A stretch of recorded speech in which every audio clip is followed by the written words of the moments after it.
তৃণমূলের সব পদ ছাড়লেন চন্দ্রিমা ভট্টাচার্য। তৃণমূলের রাজ্য সভানেত্রী পদ ছাড়লেন। মমতা বন্দ্যোপাধ্যায়ের কাছে পদত্যাগপত্র। দায়িত্ব পাওয়ার 1 মাসের মধ্যেই পদত্যাগ করেই বিধানসভায় বিরোধী দলনেতার ঘরে। বিধানসভায় অভ্যর্থনা ঋতব্রতপন্থীদের। ওনার মন্ত্রিত্বের তালিকাটাও দীর্ঘতম ছিল, তখন অভিমান হয়নি। যতদিন সমস্ত গুরুত্বপূর্ণ দপ্তরগুলো মমতা বন্দ্যোপাধ্যায় ওনাকে দিচ্ছিলেন, তখন অভিমান হয়নি গো।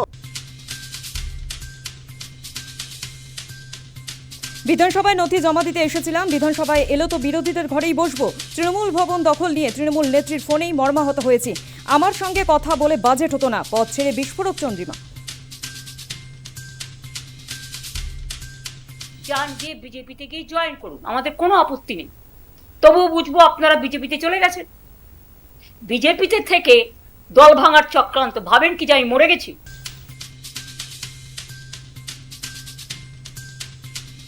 মমতার হাতছাড়া তৃণমূল ভবন। ঋতব্রতপন্থীদের দেওয়া তালা খুলে ভেতরে ঢুকলো মালিকপক্ষ।